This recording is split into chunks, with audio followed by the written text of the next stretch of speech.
You're online at the Feel Good Station. Your first stop for feel good music, feel good chat, and much, much more.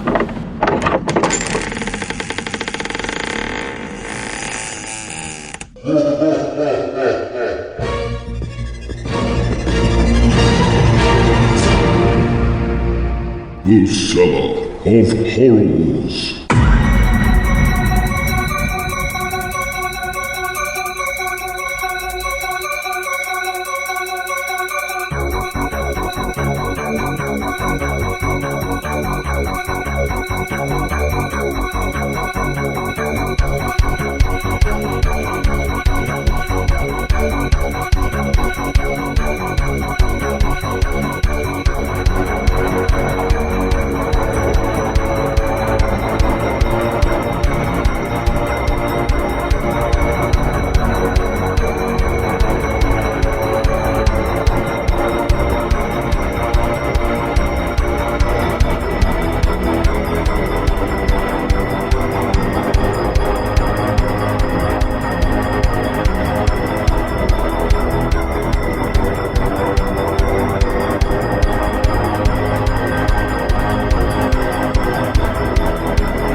Greetings folks, and welcome to the Cellar of Horrors. I'm your host Tim Mendes, here with Septimus the Spider. Well, it's not quite Halloween. Yeah, okay, yes, it is Halloween if they're listening on the repeat on Monday. Yes, happy Halloween then. You win, Septimus, you win. And yeah, we're actually going to go with a bit of a Halloween special, which is tricky when you're doing a goth radio show, being as most of the music you play and things like that could be classed as Halloween music. So yeah, this is really easy for me. But what we're going to do to shake it up a bit is all the songs we're going to play, apart from the ones chosen by our guests, are going to have a sort of Halloween-y theme. Vampires, skeletons, ghosts, all that kind of good stuff. And our two guests are also Halloween related. You see, as those who tuned in to last week's show will know, it's actually, as we speak, it is Whitby Goth Weekend. It's, a whole weekend of goth tunes and goth shenanigans. And the reason Whitby's such a perfect place for such an event is the fact that it features heavily in Bram Stoker's Dracula. It's where old Drac came ashore, where the Demeter crashed and all that kind of business. So, with that in mind, our guests are going to be Dracula related.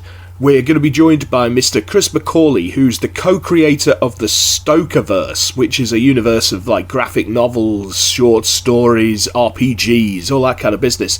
He's the co-creator of that with Mr. Dacre Stoker, who's the great-grandnephew of Mr. Bram Stoker. So yeah, we got him on, and we've also got Mr. John Chadwick, who, amongst other things, is one of my co-hosts in the Innsmouth Book Club podcast. He's also a writer and artist, and he recently did illustrations for a big reissue of Bram Stoker's Dracula by 8 Tower Records. So yeah, we're going to have him on and have a chat about, drawing vampires and all that kind of business. So yeah, it should be a good show. The song you heard at the start was the first 2 parts of the Halloween medley by the Electric Hellfire Club from their album Empathy for the Devil, and it's comprised of a cover of John Carpenter's Halloween music. The theme for the film Halloween. You must have recognised it, Yes, thanks Septimus, I think they know what I'm talking about. And that leads directly into their song Incubus. Now, it goes on for about another 9 minutes, I think, with going through various bits and pieces. It's a really great song. It's a proper one for Halloween. It's one of those ones that I used to... I had a Halloween party once, and I just banged that on. I got too drunk to DJ, so I just put that on. So, without further ado, should we have your synth classic then, Septimus? What have you got for us this week, then? Keep in mind that it should be Halloween-y related,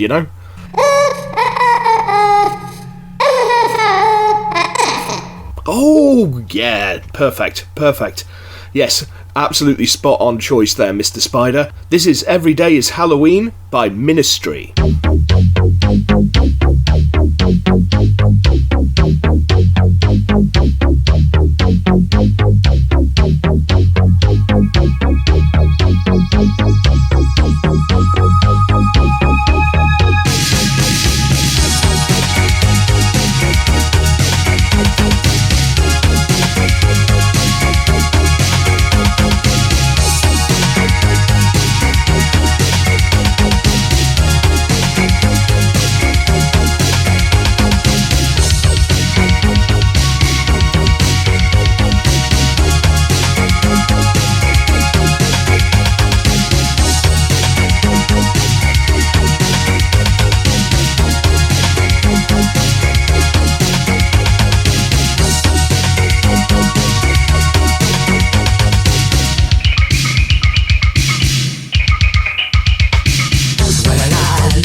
You're online at the Feel Good Station.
You're listening to the Cellar of Horrors on the Feel Good Station. The song you just heard there was Witching Hour by the provocatively named Lesbian Bed Death. It's taken from their 2021 album of the same name, Witching Hour. It's a great little album.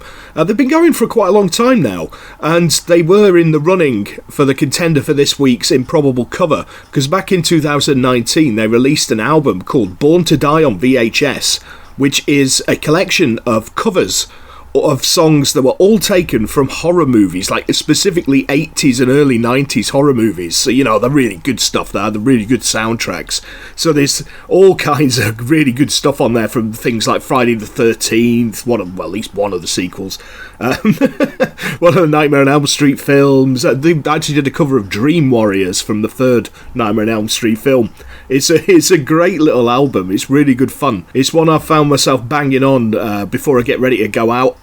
Just, you know, it's got those tracks on it, you know, the ones that just sort of make you want to sort of party, you know. And before that, you heard Ministry's classic Every Night is Halloween, which wasn't on any specific album, but it was a 12-inch single from Wax Trax Records. I do actually plan on doing a Wax Trax special at some point. So yeah, that was going to be a really good one to look out for. I'm just waiting for an excuse. I'm waiting for one of the old Wax Trax bands to release an album, and then I can do it.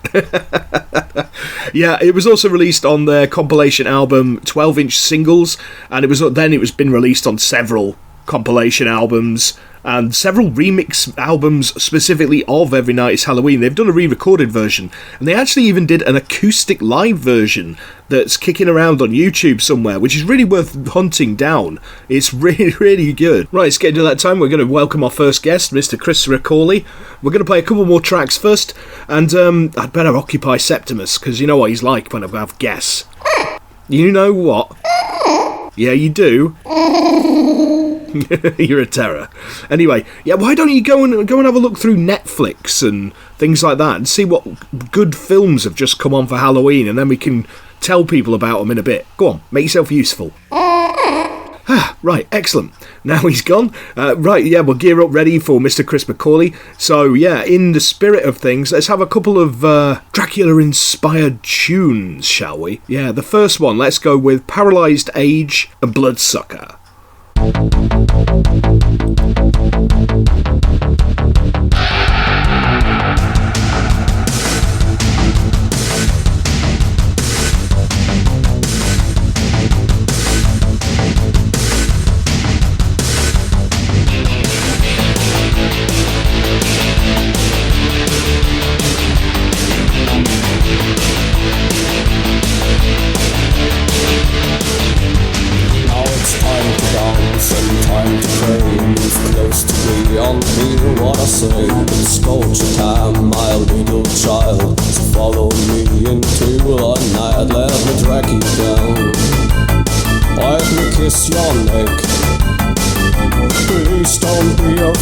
I'll show you things you won't forget. Now it's too late. I thought I saw it die empty you. There's no escape. You have to follow me into the empire of the vampire, where all dreams turn into fright, into a land called Transylvania, where life begins at night, begins at night.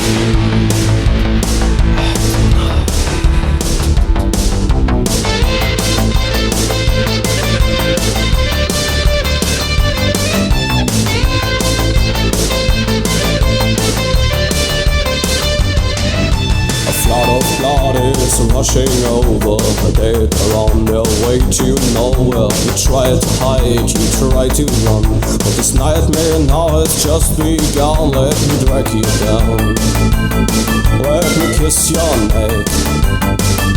Please don't be afraid, I'll show you things you won't forget. Now it's too late. I thought I saw a guy empty you. There's no escape. You have to follow me into the empire of the vampire, where all dreams turn into fright, into a land called Transylvania, where life begins at night, begins at night.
You're online at the Feel Good Station.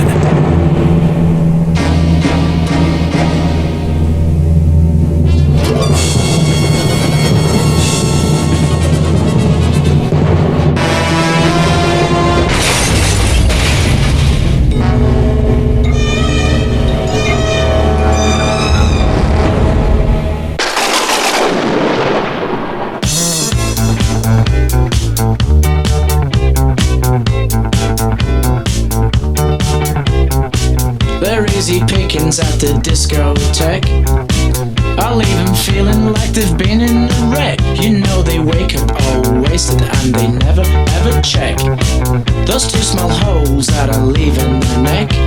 Well, if they were wise, they would soon realize they're not hungover, they're just vampire rascs. Tracks back, I wanna suck your Drags back, I wanna suck your I'm gonna wait for you on Saturday night. I'm gonna give your neck a great big bite. You try and find me in the mirror and I'm nowhere inside. When you wake up Sunday you will look a terrible fright. And when the medical team arrive on the scene and diagnose what bit you, everybody will scream. Tracks back, I wanna suck your Tracks back, I wanna suck your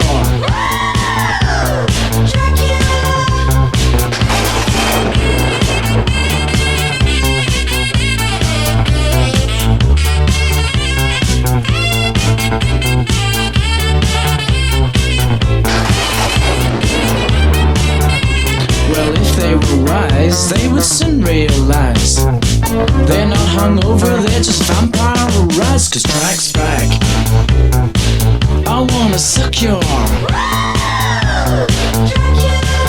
Tracks back, I wanna suck your Now here's a tip if you're out chasing me. I close the clubs because my drinks are all free. And when the sun is done, and that's when I have to flee, you can catch me at my coffin by 5:23.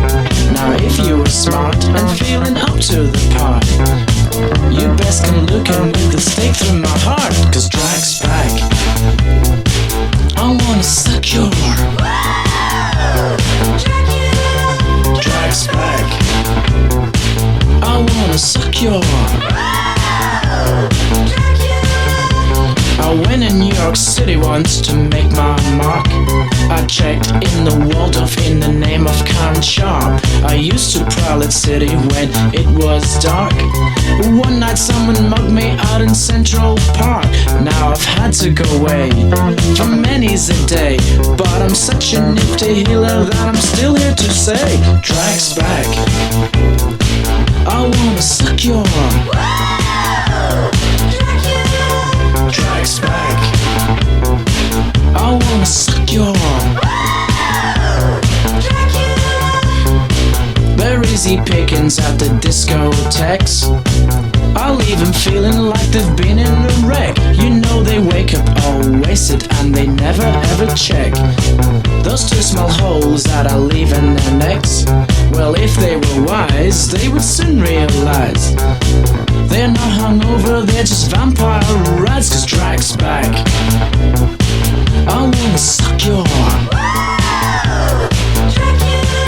Tracks back, I wanna suck your Tracks back, Tracks back, Tracks back, Tracks back, Tracks back, Tracks back, Tracks back. Oh yes, Drax back, and in quite a big way, as we'll find out very, very shortly when my first guest appears. That was Drax Back, which was a 12-inch single back from 1983 by Red Lipstick. Now, Red Lipstick were a pseudonym of the band, a band whose name I'll probably get in trouble if I say it. Let's just say it's a Middle English word meaning a gentleman's vegetables. That's as delicate as I can put it. Brothers. So, yeah. A Sex Pistols album. There you go. Sex Pistols album, Brothers. They're a great fun band. They're a bit ridiculous, as you would have gathered from that song. The song you heard before that was Paralysed Ages' Bloodsucker from 1994, which was on an EP of the same name. Okay, it's time for our first guest. Okay, I'm here with my guest, Chris McAuley, who is the co-creator of the Stokerverse. So, yeah, hello, mate. Hi, buddy. So, yeah, the Stokerverse. How did that come about? Yeah, it came from a comic book that I wrote called Dracula, Lord of the Future. And it was a one-shot that a friend of mine who runs a comic book publishing company, she wanted something for her horror anthology.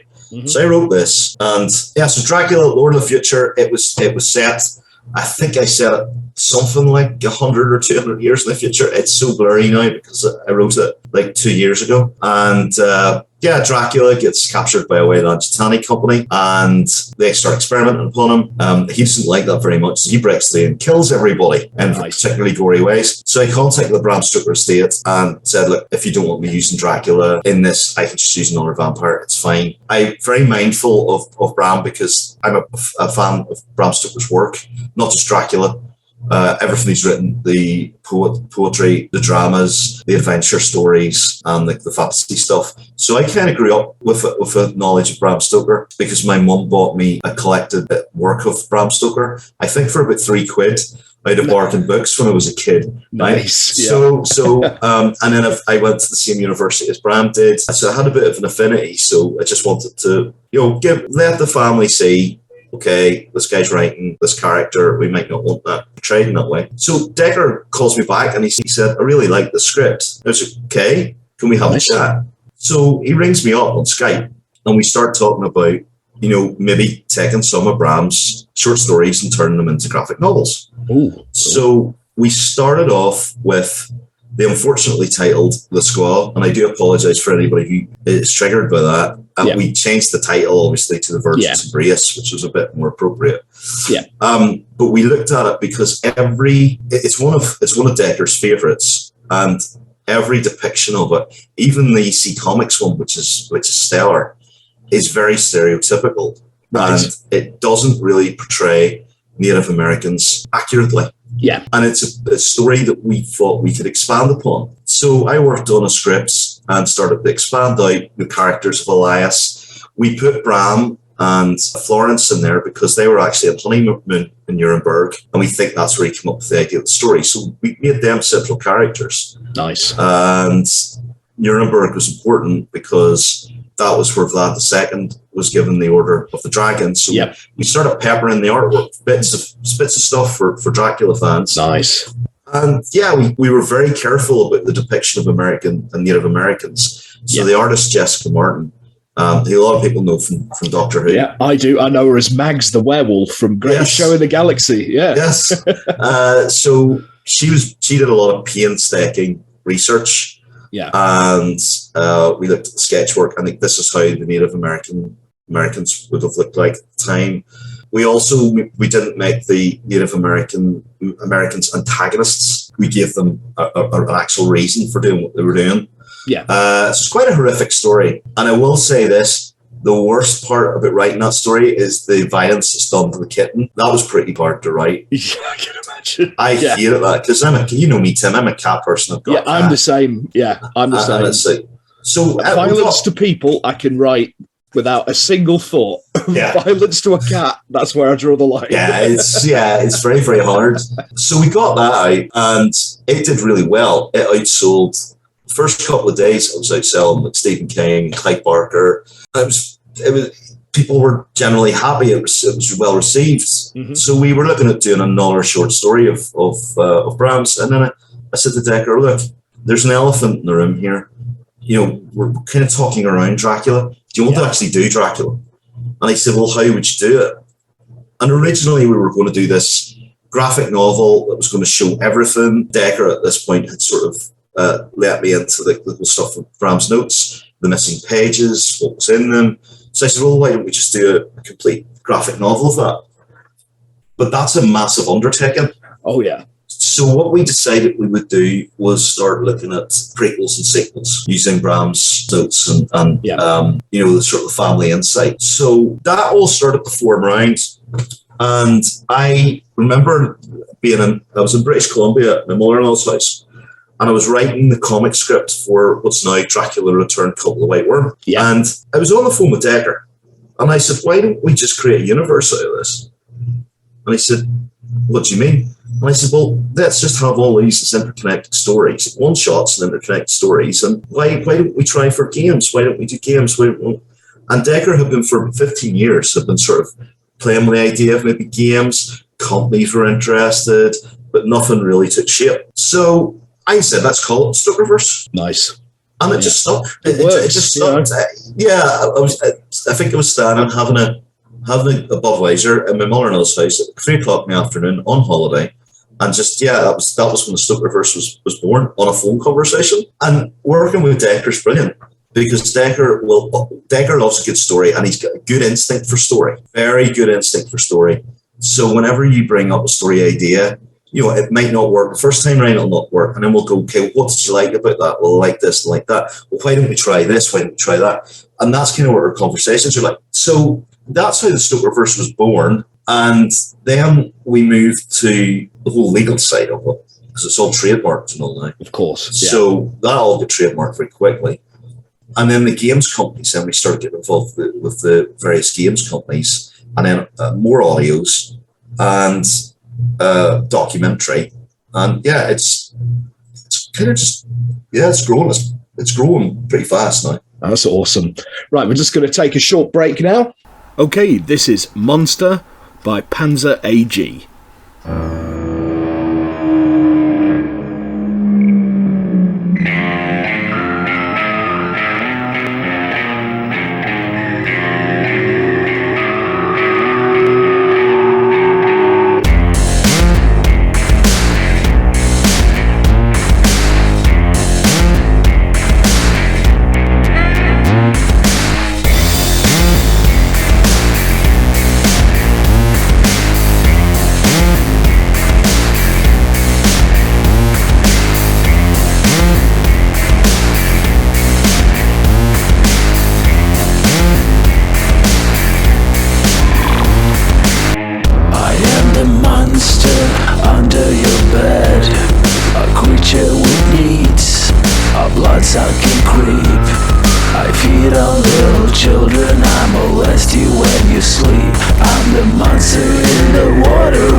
Welcome back to the Cellar of Horrors on the Feel Good Station. That was Panzer AG with Monster from their 2006 album Your World Is Burning. And we're back with Chris McAuley. Yeah, so you're saying that it's all kind of snowballed, it's all picking up.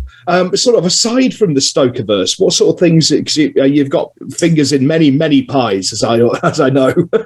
Well, the Terminator RPG's just been released, I think, in retail. Nice. And I worked on that for Nightfall Games. And it was a head-spinning moment because you're told everything you write's now canon in the Terminator universe. Blimey. And there's ongoing work with Terminator still for another project. And then I've worked on Doctor Who stuff, which I know is very close to your heart, too. Yes. So I've been doing stuff with that. Did some work with BBV, so Bill Baggs, and his Cyberon stuff, which is an offshoot of the Cybermen. Yeah. So I did a couple of audio dramas for that, and I'm working on a novel in his Stranger series. Then obviously we come to Dark Legacies. So Dark Legacies is the other franchise. How this came about was I've been friends with Claudia Christian from Babylon 5, for years. And the whole joke is that when I first met her, I didn't know who she was. Right. Now, I have vague recollections as a kid of Babylon 5. And when it was getting shown on Channel 4, it was very haphazard.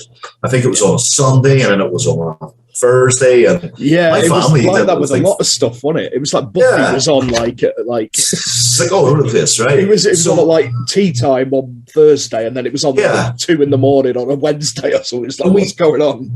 And we didn't have a VCR. As a family, we didn't have any of that sort of stuff. You know, growing up, I think we got a VCR when I was 15, and the DVDs were starting to be talked about. You know, we were quite a poor family. Yeah, so I didn't know. I couldn't remember Claudia at all but we got into a conversation because of her C3 Foundation, and we had a family member who was going through addiction issues, and she was brilliant. And for a lot of people who don't know this, Claudia mans phone lines and does email and does counselling, one-to-one counselling. Right. She spends a lot of her time helping others, a lot of her time. So we became good friends. It was last year, it was November last year. We're in this conversation. She said, "Could you write me a TV show?" And then the words that come out of my mouth was like, "Well, why don't we just instead of just doing a TV show, why don't we do the comics and games and stuff?" I said, a bit like the Stokerverse. We could do a whole sci-fi version of this. We could do something really interesting. So I think she was immediately on board with it. And then I spent a week plotting out what would be different about the sci-fi universe, what would appeal. I sat in a meeting with Titan Books, and when you sit with a publisher of that size and magnitude, they pick apart everything. So I had like a deck of slides and I was going through, and Claudia was in the meeting, and it was like, you've really got something here, something really cool about the timelines that we've got. So that kind of proved that we had something. And then I started writing little short stories. And then that blossomed into writing fantasy stuff. I think I've been in one of your anthologies doing that. And we did the Musketeers thing now, which is kind of blowing up. So we've got... It's now Claudia Christian's universe. So it's like we've got horror, fantasy, we've got science fiction, all of that kind of stuff. And now we just signed a 3-game deal with Iconic Game Studios. It's a day ago, 2 days ago, can't remember now. so it's just been ongoing. And then we have other Babylon 5 cast members who came on board with the sci-fi. So Bruce Boxleitner joined us, and I wrote his character as like a Martian sheriff because he's a Western guy. He loves the Western genre. So I was crafting his character with him, which again was a bit of a head spinning moment. And then Pat Talon came on board last Thursday as Claudia's character's sister. Excellent. Yeah, so it sounds like you're a very busy man. And anyway, thanks for coming on today. No problems, mate. Yeah, it's been an absolute pleasure, as always, chatting to you. Yeah, you'll have to come on next time something releases. Give it the pitch, tell our audience about it, that kind of thing. Yeah, I'll do that. Marvellous. Thank you for that, mate. No problems. Time for a classic. This is Susie and the Banshees with Peekaboo.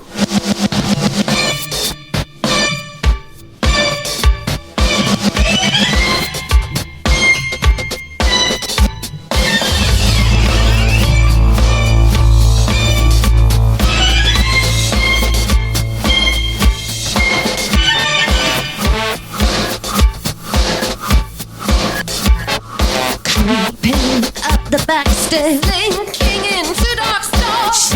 Listen, slumps and batches. Out she has many gases. She'll do what you want her to. Playing dead and sweet submission. So with eternal cue. Peekaboo.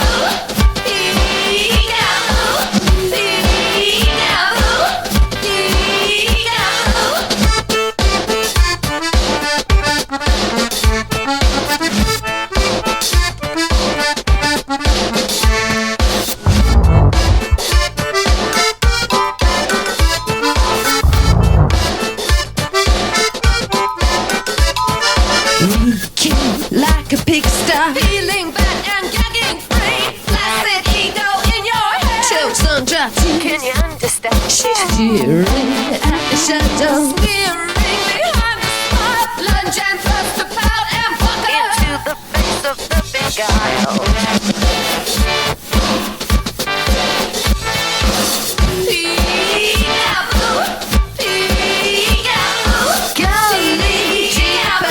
Where'd you get those people? Peep show, creep show. Where did you get those eyes?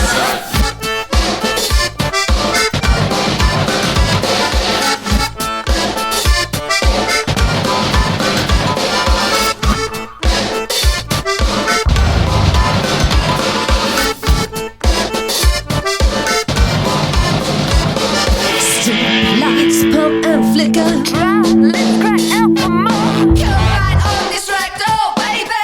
That's right, now hit the floor. They're sneaking out the back door. She gets up from all fours. Rhinestone fools and silver dollars. Curdled into bitter tears.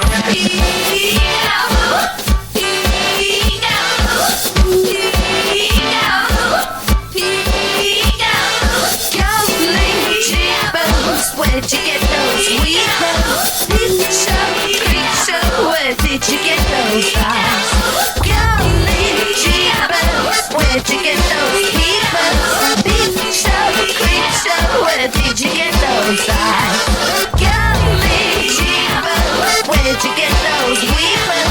Peep show, creep show. Where did you get those eyes?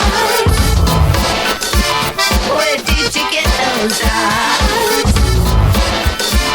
Where did you get those eyes? The Feel Good Station, taking you to the best shows.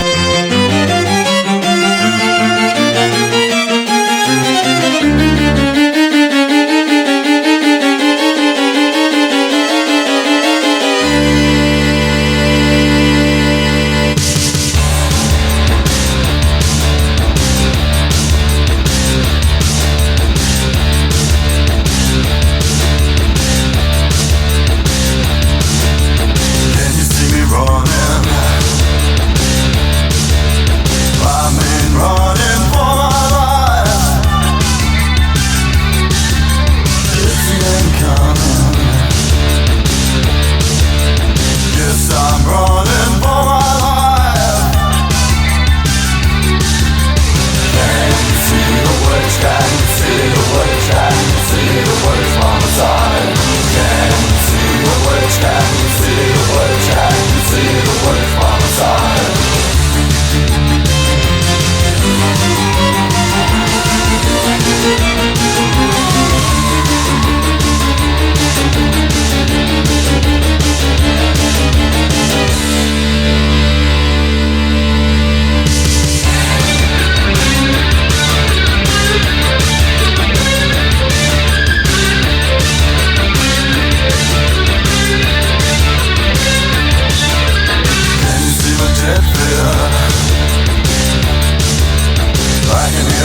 Feel Good Station, taking you to the best shows. Welcome back to the Cellar of Horrors on the Feel Good Station. Thanks again to my guest, Chris McAuley. If you want to get in touch to come on the show, contact me at cellarofhorrors, all one word, all lowercase, at gmail.com. That's cellarofhorrors@gmail.com.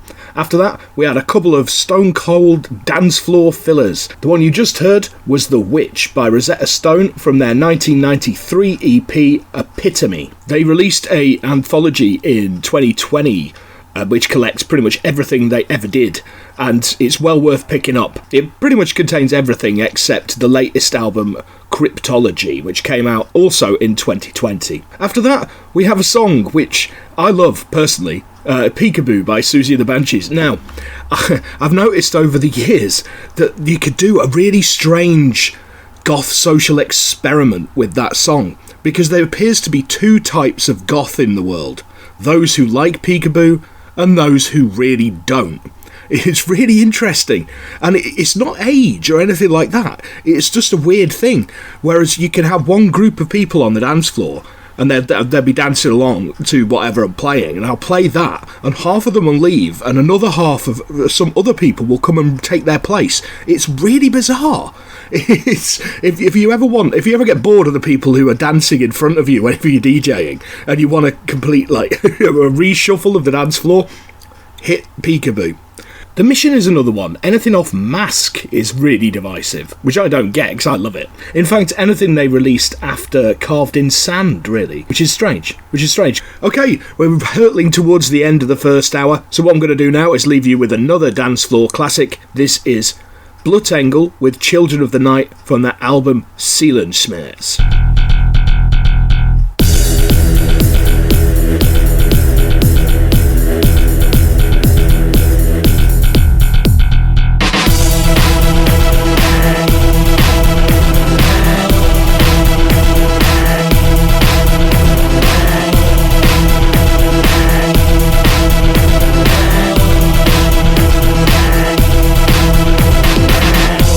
We need to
Online at the Feel Good Station, your first stop for feel good music, feel good chat, and much, much more.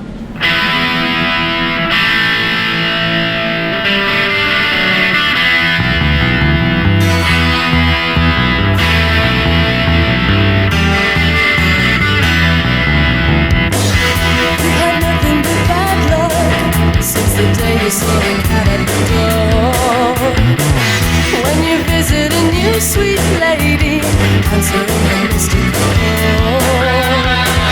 Crystal ball on the table, showing the future, the past.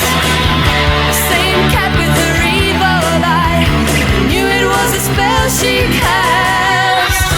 She's just a devil woman with evil on her mind. Beware the devil woman. She's just a devil woman with evil on her mind. Beware the devil woman.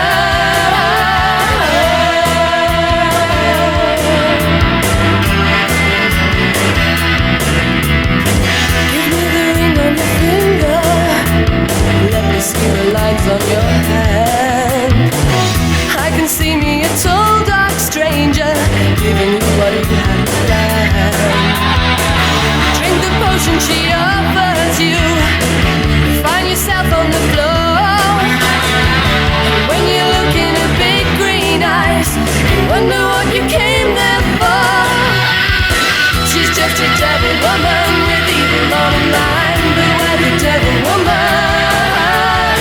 She's just a devil woman with evil on her mind. Beware the devil woman. She's gonna get you from behind. From behind.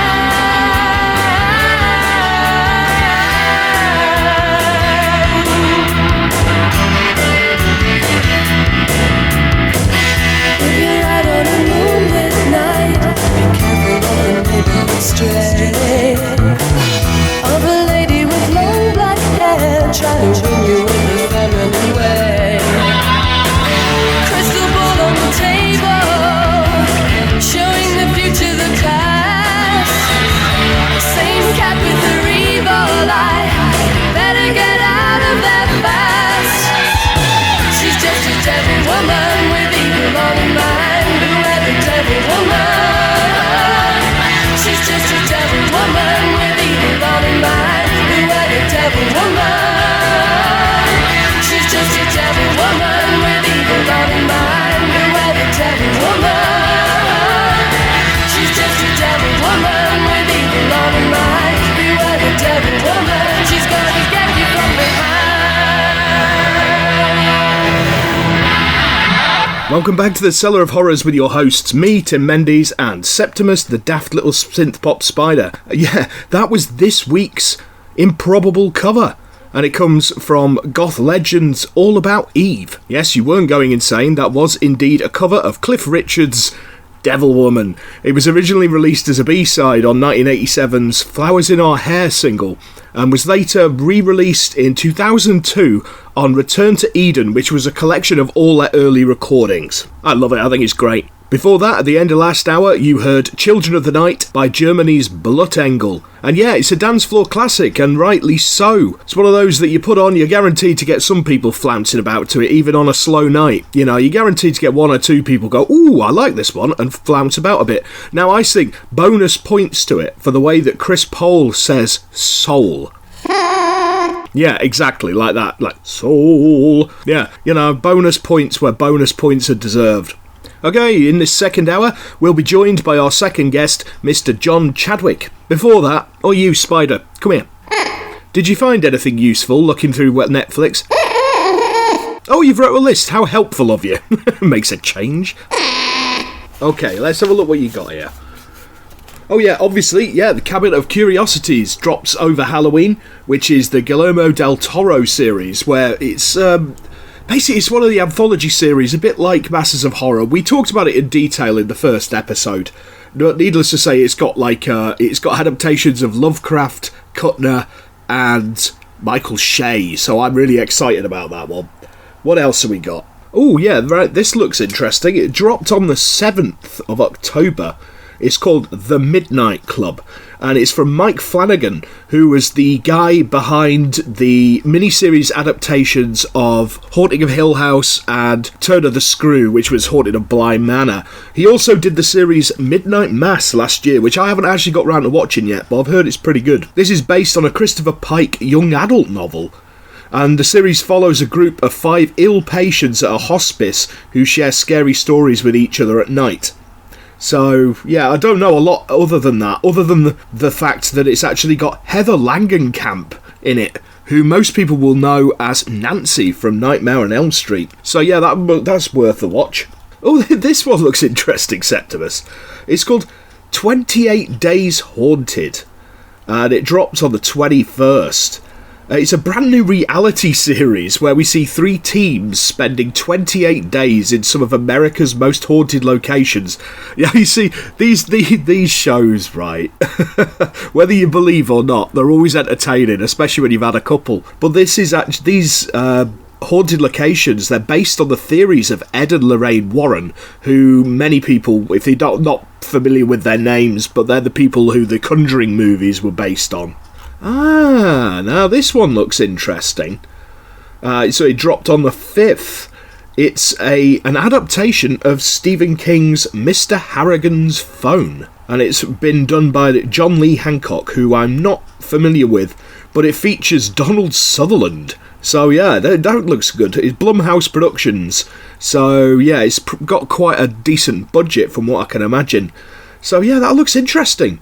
Well, that leads me nicely into the next song. I was kind of wondering what I was going to play next, but in keeping with the Halloween theme, and being as Mr. Stephen King has been noticed, what I'm going to do now is I'm going to play a cover of the Ramones' Pet Sematary, which was done for the original adaptation of King's Pet Sematary movie. Now, this version released last year on Halloween, and has been done by Portuguese goth band. Now, here we go. None. I'm going to call them None, because I don't actually know what to call them. Their name is NU:'N. So, is it Newen? Newen? I'm just going to call them None. If anybody knows how you actually pronounce their name, please let me know, because I haven't a clue. But anyway, I don't really need to know how to pronounce their name, other than to tell you that they're an amazingly good band, and they've just released a new single called Resurrection, Lazarus Rising, which I'll probably play next time, because it's a great track. It's a really good song. As is this. This is Pet Sematary. Enjoy. Sometimes that is better.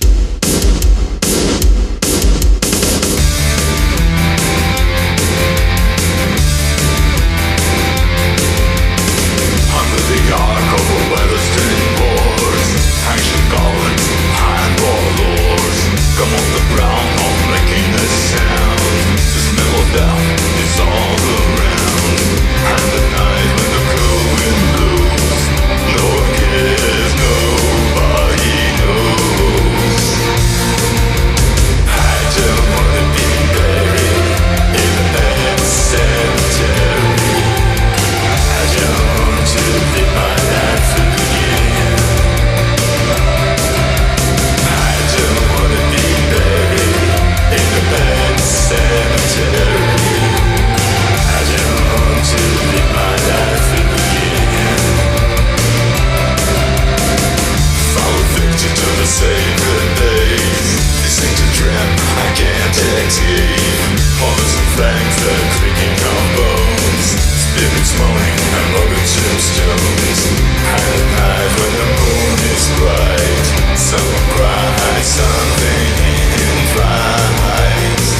Feel Good Station, taking you to the best shows.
Hey, oiled up sax dude. Yeah, that was Tim Cappello with I Still Believe from the Lost Boys soundtrack. Yeah, he's mostly known in circles as oiled up sax dude from that scene. Yeah, the man is an absolute hero. I'm slightly miffed. There's actually a horror convention up in Manchester on this very weekend, and Tim Cappello is actually playing a set. He's still going. He's still bashing out the tunes on his old saxophone. He released an album not that long ago called Blood on the Reed, and it's actually really, really good. I don't know why I sound surprised. He's great. That's a great song. Before that was Portuguese band, I'm calling them None, with their cover of the Ramones' Pet Cemetery. Right, we're getting to that point in the evening where it's time to get in our second guest. So, what we're going to do, again, being as we're going with the Dracula theme, because our next guest is Mr. John Chadwick, who illustrated an anniversary edition of Bram Stoker's Dracula, which released a couple of weeks ago through 8th Tower Records. I'm sure we'll get into more details about that as we go along, so I think it's time for another vampiric tune, don't you reckon? And who better to provide it than Vampyrean? This is The Hunger.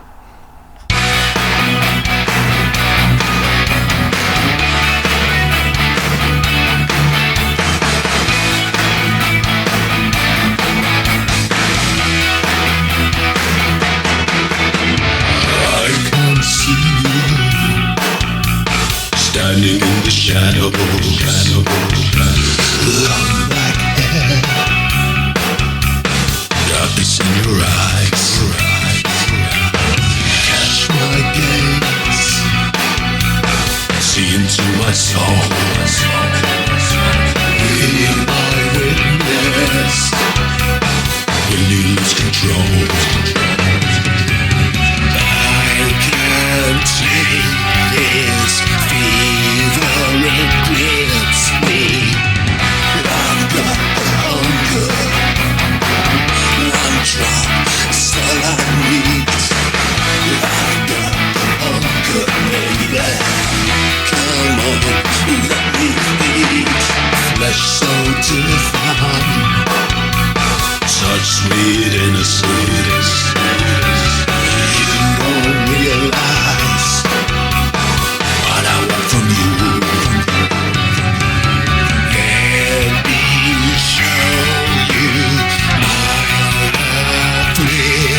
You're online at the Feel Good Station.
Welcome back to the Cellar of Horrors on the Feel Good Station.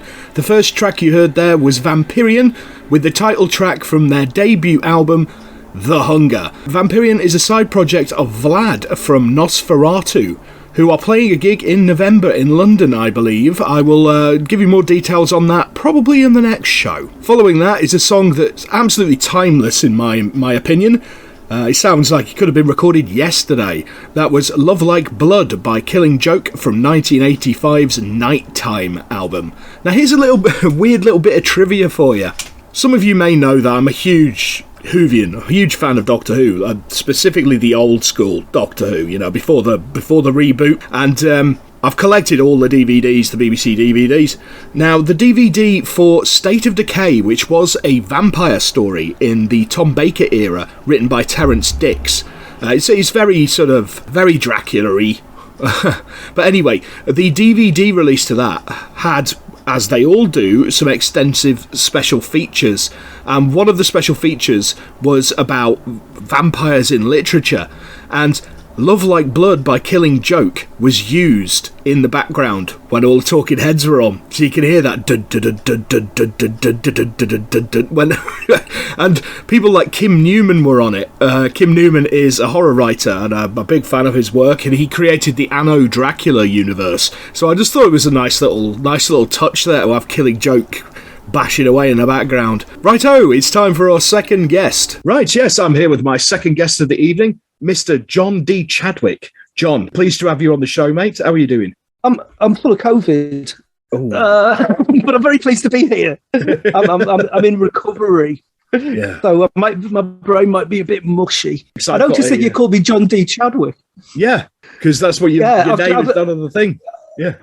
I know, and I've tried to drop that because it's just got to the point where I was trying desperately hard to separate myself from loads of other John Chadwicks. Yeah, and D's my initial, and I plus like John D. But no one else was going for it, and so I went, right, do you know what? I'm just going to drop this then, and then suddenly everyone started using it. So I can't win. Isn't that always the way, mate? I tried to rename myself. Like, so, amongst other things, you are one of the co-hosts on the Innsmouth Book Club podcast with myself and Rob Poyton, and you write various horror stories, and you do comic books and all kinds of business. So how did you sort of get started in all this? It was really, really odd. I was doing animation. That's what I was trained in. I was trained as an animation film maker, and I did the usual thing of trying to live in London and failed because there was no money. And then the British animation industry, just basically all went overseas. So I ended up back in the Northeast, and just randomly, I did a few kind of single panel cartoons for a zine, which a poet friend of mine had seen, asked me to do weirdly, I don't even know why, asked me to do a poetry slam, which I did, and then I won. And then suddenly I found myself in this entirely different world. So I was doing, I guess, stand-up, but it was more spoken word poetry, and the poetry was all just like limerick filth. It wasn't arty, but it wasn't quite stand-up, but it was somewhere in the middle. In my opinion, that's art. There's an art to filth. When I worked out, that if you're doing a poetry slam, people are getting more drunk as they're going through the night, and the more drunk they are, the more the brains end up in the gutter. So all I've got to do is turn up the volume on the filth, and I'm going to win. Everyone else is there going, I am the beauty of a hawk, and all this kind of crap. Okay, that's not what people want. They're in the pub. They want dirt. When I was in the pirate folk band, we ended up doing a battle of the bands, and we turned up with a bunch of idiots or a bunch of drunks dressed as pirates, and they had all these really serious bands and all the rest of it. They hated us because we won it, and because we just got up there and started singing dirty sea shanties. the judges were like, "Yep, that's entertaining." Exactly, but that first one was great though, because then it went into open mic, and all of these poets were all getting up and doing poems about me. Now I had a dirty mouth. That's amazing. And it was like, I've hit the impact. I now understand punk rock completely. Brilliant. And the commercial success actually out of being I don't know, the opposite to the mainstream. Yeah, the alternative. Isn't it? I do think a lot of those bands were manufactured as much as anyone else. Yeah. So from there, you've gone on to do, art stuff.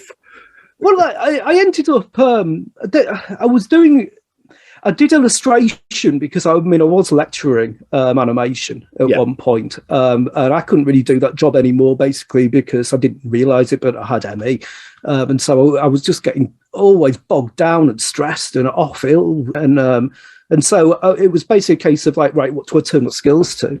And I wanted to be a writer, and I've been teaching writing for even up to MA level, and so it was like, I'm going to do that, and then I'm going to do the illustration as a side thing. Yeah, and it's kind of flipped around lately. So things have suddenly gone a bit mental. I mean, it's taken a long time, but the sacrifice is paid off.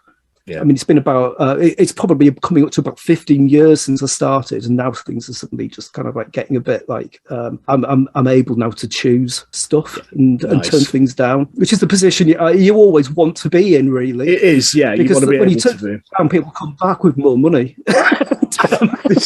Well, that's the dream, isn't it? Anyway, It is, and I'm not a capitalist at all. But it takes you to be absolutely skint for 15 years to realise actually money isn't a bad thing. It's so true, so true. We're going to get into one of your latest projects in just a moment. Before that, we'll get you to pick a couple of tunes this evening. I believe you've got one lined up for us. What would you like to hear? Right, well, the first one, because I like the goth music. I always did, but I've got a big love of hardcore and thrash and death metal and black metal and all kinds of stuff like that. So I've chosen Phobia by Fields of the Nephilim because I really, really love the Fields of the Nephilim, and I couldn't choose one song over another. This song just reminds me so much of Motorhead. It's just got a Motorhead vibe all the way through it, structure, everything, even the way the drums come in. So I thought, riff, you know what, this will, that riff. So this is the one. Excellent. Yep. So this is Phobia by Fields of the Nephilim.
Okay, yeah, that was Phobia by Fields of the Nephilim from their 1988 album, The Nephilim. I'm back with John Chadwick. Yeah, so you've just recently been involved in a project with Eighth Tower Records, which has been a 125th anniversary of Dracula. So how did that come about? It's just landed on my lap. Because I've done lots of other bits and pieces for Raphael, and I guess he knows that I'm cheap. I'm joking. It was a dream job. It was a dream job. So basically, of course, I'm going to do it. I mean, Dracula's. It's just iconic. It's just one of those things, and he came to me with several others as well. So hopefully, I'm hoping there's going to be 1984 coming up at some point as well. Ooh, that'd be nice. And some Edgar Allan Poe, which I'm really looking forward to. That'd be awesome. But, whether or not those will happen, I don't know. It depends on how well this sells. Yes. Hint. Plug the book. So one of the things I really like about Eighth Tower is that they also do like an album that goes with it. And I was actually listening to that this morning, the soundtrack album that goes with the version that you've done the illustrations for. And it's really good. I mean, anybody listening out there who's into their sort of industrial soundscapes, the stuff that Eighth Tower Records puts out is so good. It's just really like ambient drones and just really sort of atmospheric stuff, and it's perfect to sit and read to, because I did it with that the anthology that we're both in, the Yogs the Thoth anthology. I did that with that. I put on their album that came with it while I was reading it, and I was like, oh, this is brilliant. How hard was it to do the illustrations for Dracula? I mean, I imagine a lot of research had to go into it. I think I read it about 5 times. Like one straight through, and then basically going back and dipping backwards and forwards, and going, right, well, what is actually in this chapter? I mean, I wasn't going to do every single chapter, and then I decided, you know what, I've just got to. Yeah. And so there were illustrations that I could pinpoint, first of all, like these are the iconic moments, so that's got to be done. Yes. And then it was a case of basically making certain that they actually represented a chapter. And it was only on one case I found that there was 2 instances in one chapter. Because it's a really weird structured book. It's not very logical in the way that he's put together, because it's all based upon letters and segments, diaries and things like this. And the way that it's ordered is peculiar. It's like there's no real standard for a chapter. It's not like reading a William Gibson novel or something where it's like each character gets a chapter, and that kind of like repeats in a loop. It doesn't work like that. No. So some of it was really tough on the basis that there's chapters where nothing happens, but Victorian people tell each other how much they love one another. Yes. Like, how do I do that?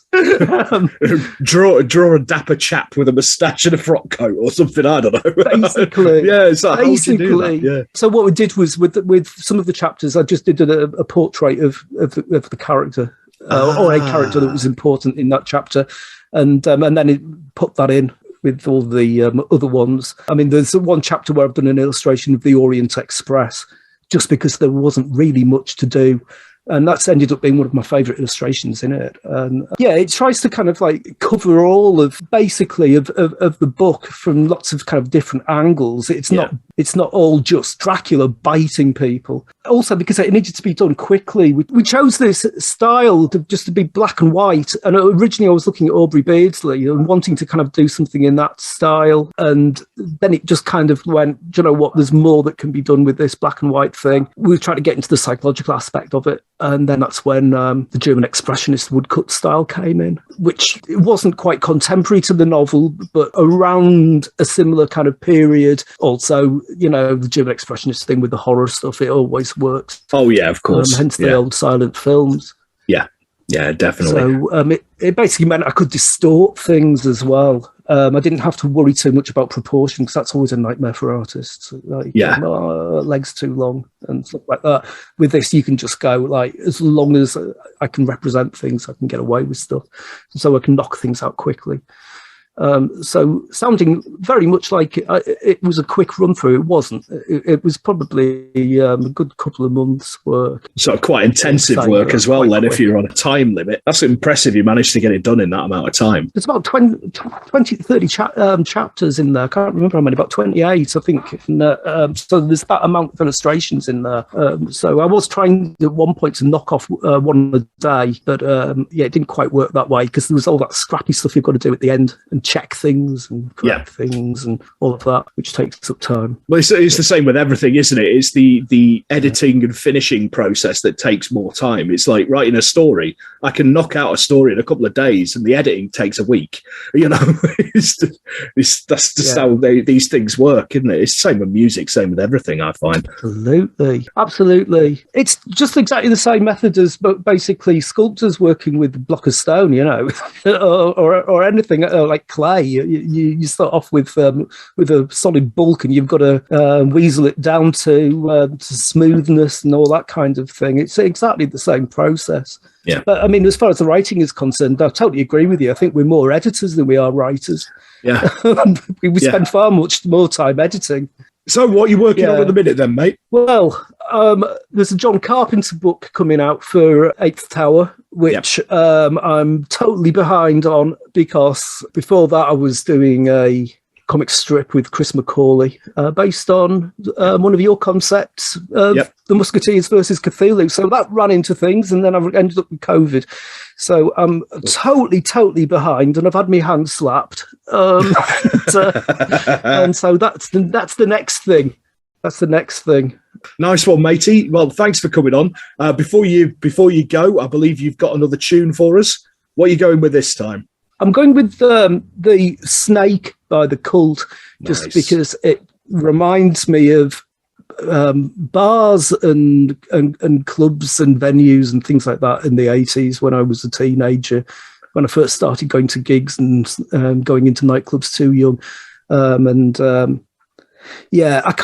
can't specifically say which club or anything like that, but it just makes me think of exotically dressed people who were older than me, and I used to look at them and think, what lives have you got? And nice. And it's just got that real 80s feel. Oh, it does. I think it's probably Leeds Students' Union right the way down at the very bottom. It got darker and darker and darker the more stairs you went down, and you ended up in just pure blackness. And I think it's there. I think that's what it reminds me of. But it's just got this amazing 80s feel about it. Yeah, and it's great, and it's dark, it's psychedelic, and it's a great track. Yep. Cheers for that, John.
You're online at the Feel Good Station.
You daft spider.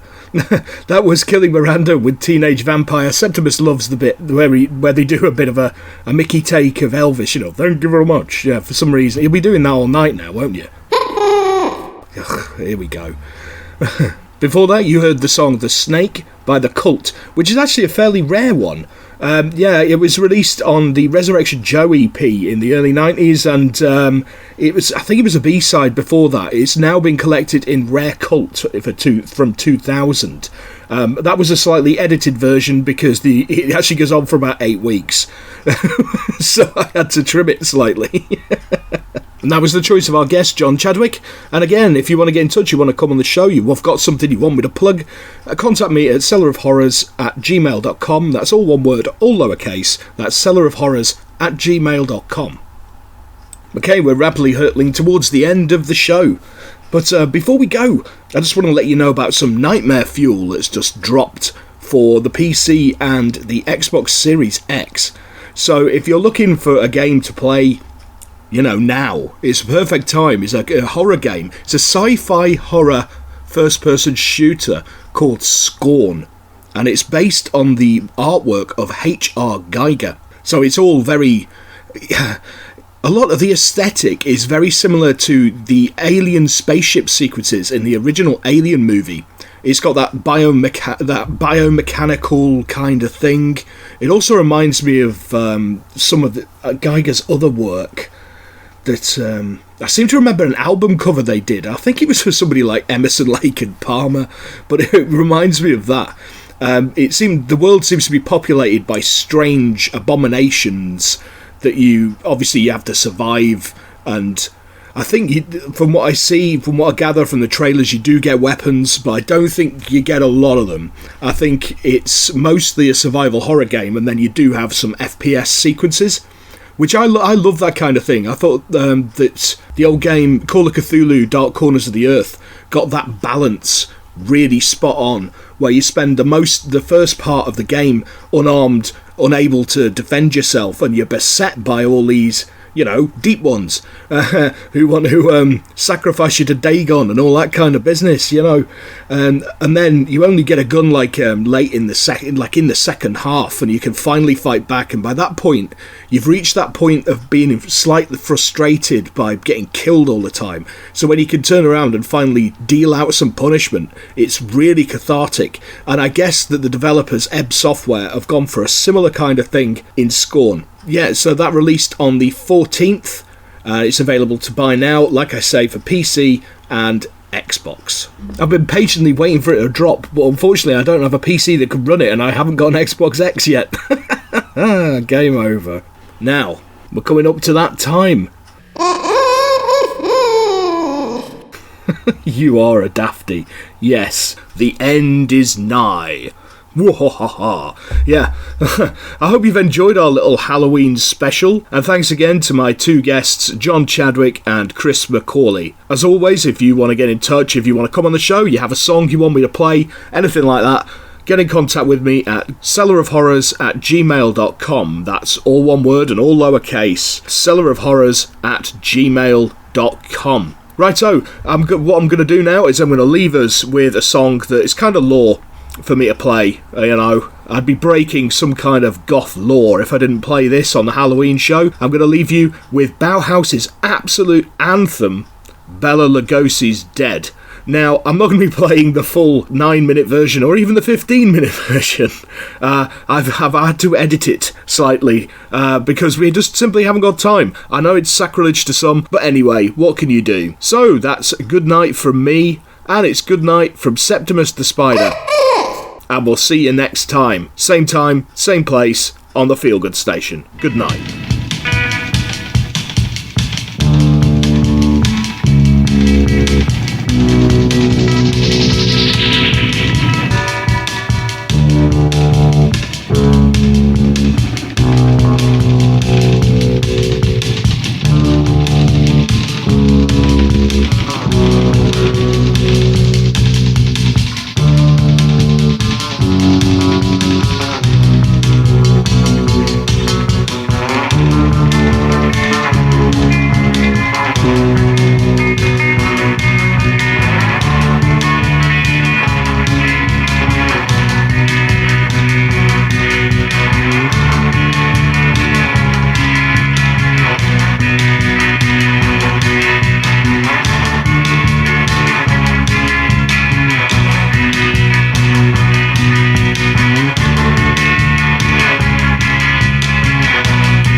I'm dead.